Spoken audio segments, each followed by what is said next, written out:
Well, Claire, I've been here now for just about an hour and 40 minutes and I haven't heard any commotion or any shots, but we do understand that there may have been a shot fired in the last 20 minutes and that's why the area was cornered off even more and the operation was even bigger. Because up to an earlier point, I was up much nearer the point and now I've been pushed back.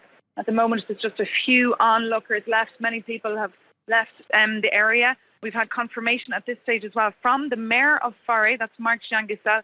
He said that there were people on the run and also people still at the address. He talked as well about the schools in the area, saying that they've been closed and assuring that there was no risks for any children inside and that an emergency phone line had been set up for the parents. Now, there's also reports here that I'm seeing, but they're not confirmed for the moment because any policeman that I speak to here, as you can imagine, are not very willing to speak to the press as the operation is undergoing. But certain media are reporting here that the search this morning was just a routine house search that went wrong and the policeman went into the apartment actually thinking it was empty, but that's not confirmed. As you know, there have been counter-terror raids taking place in Brussels for the last few months since those attacks back in November. 11 people were taken into custody and 8 people are still behind bars, but 2 of the major suspects, both Salah Abdeslam and Mohamed Amrini, are still on the run and the police still have no leads as to where exactly they may be.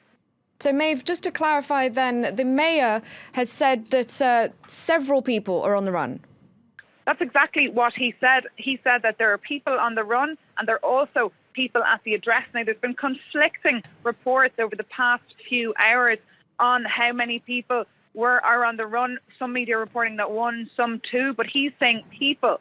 So that would suggest that there are more than 1, of course, on the run. We understand as well that 3 policemen have been wounded. We understand that they're all Belgian police. As you might have heard at this stage, that this operation has been carried out with the help of the French police here in Belgium. They've been working together in the last few months on these counter-terror raids. Now, this, for the moment, around me, there's literally just a few onlookers left. There's neighbours as well who've come out of their houses with their small children and their toddlers to look and see what's going on. And I've just spoken to a few of them and they said, look, this is normally a very calm residential neighbourhood.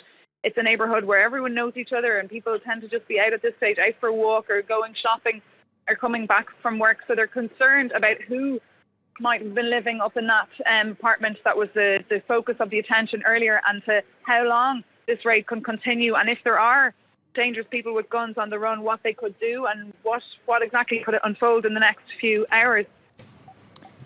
Maeve, we've of course in the last few months talked a lot about Molenbeek. That's where some of the Paris attackers came from. We understand now that the Paris attacks were planned there, and there have been anti-terror raids across Brussels. Have there been any before in this particular district, and what kind of area is it?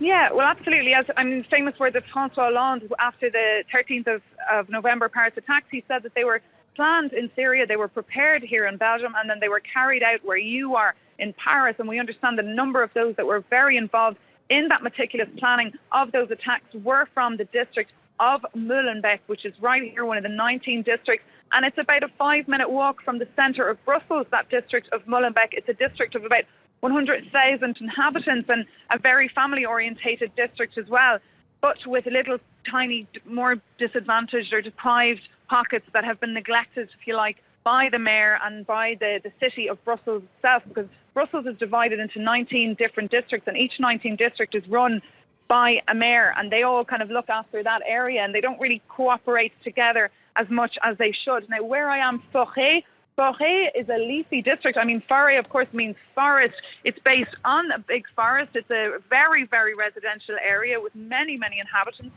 It has very, very wealthy middle-class people living here, and then it has a few other pockets of perhaps a bit more disadvantaged neighbourhoods as well, but it's very much a bustling neighbourhood. It's a stone's throw from Gare de Midi, which is the South Station, which anyone who travels to Brussels will be familiar with because it's the main station that will take you to Paris and take you, of course, to London. But these counter-terrorism raids have been carried out in many of the 19 districts and, of course, outside Brussels as well, in, of course, Verviers last year, and then, of course, near Charleroi earlier. So there's obviously a lot going on underneath the scenes, both in the capital of Brussels and, of course, beyond as well in many other parts of Belgium.